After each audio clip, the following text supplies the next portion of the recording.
Puan Yang di-Pertua. Pergi ke gym berpeluh-peluh, soalan saya nombor 10. Puan Yang di-Pertua, dua-dua yang bertanyakan soalan ini pandai berpantun. Saya pantun tak pandai, sajak pandai, tapi panjang. Jadi saya tak mau bersajak. Konsep kempen berlawat Malaysia 2026, BM 2026 adalah berfokuskan kepada Malaysia sebagai destinasi lestari dan kaya budaya. Sasaran ketibaan pelancong asing untuk BM 2026 adalah seramai 35.6 juta orang dengan jumlah pendapatan pelancongan sebanyak ringgit Malaysia 147 bilion. Manakala sasaran pelawat domestik pula adalah seramai 260.2 juta orang dengan perbelanjaan sebanyak ringgit Malaysia 110 bilion. Antara strategi-strategi utama yang telah dirangka oleh Kementerian Pelancongan, Seni dan Budaya adalah seperti berikut.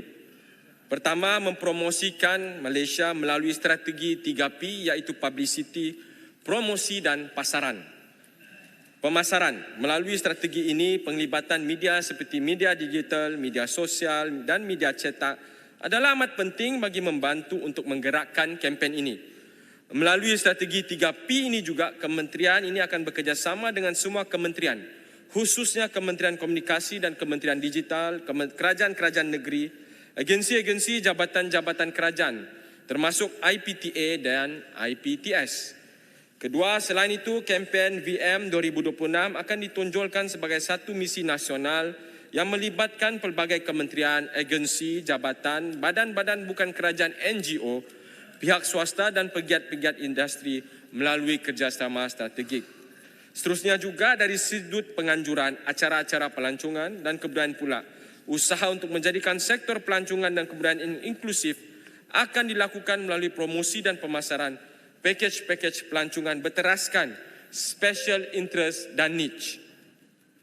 Strategi berikutnya pula adalah berkaitan permakasaan produk dan kualiti perkhidmatan yang mana sebagai tuan rumah bagi kempen VM 2026, barisan hadapan atau frontliners perlu bersedia menerima kehadiran para pelancong dan memberikan perkhidmatan yang berkualiti dan mesra.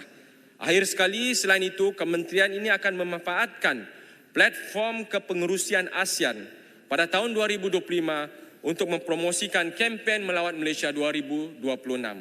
Malaysia selaku tuan rumah ASEAN Tourism Forum, ATF, akan menggunakan peluang keemasan ini untuk mempromosikan Malaysia dalam kalangan negara-negara anggota bagi menarik lebih ramai pelancong dari wilayah ASEAN pada tahun 2026. Sekian, terima kasih. Masjid Tanah. Terima kasih Yang Berhormat Timbalan Menteri. Saya ingatkan Yang Berhormat Menteri menjawab sebab saya difahamkan Yang Berhormat Menteri akan menggulung. Rupanya sahabat saya Yang Berhormat Timbalan Menteri. Okey, soalan saya sebab hari ini kita lihat Tourism Malaysia umpama menjadi event management yang mana bukan lagi sebahagian daripada agensi pemasaran. Dia buat event, dia panggil ejen untuk ambil booth, lepas tu dia buat tak tahu dan langsung tidak ada menghubungkan ejen ini dengan marketplace. Dan sejak akhir ini juga kita tengok ramai ejen yang cenderung untuk mempromosikan dengan izin yang Puan Speaker, outbound tourism dan bukan lagi inbound tourism. Jadi soalan saya, apakah ini akan menjejaskan promosi Tahun Melawat Malaysia 2026 dan apakah langkah pejabat tourism Malaysia terutama pejabat di luar negara untuk membantu ejen pelancongan Malaysia mempromosikan Malaysia di pasaran-pasaran tertentu? Sebab saya tertarik dengan strategi utama 3P tadi. Terima kasih. Terima kasih Yang Berhormat Masjid Tanah. Saya cukup teruja dengan kerisauan yang dilontarkan oleh Masjid Tanah. Keprihatinan terhadap TM itu masih ada nampaknya.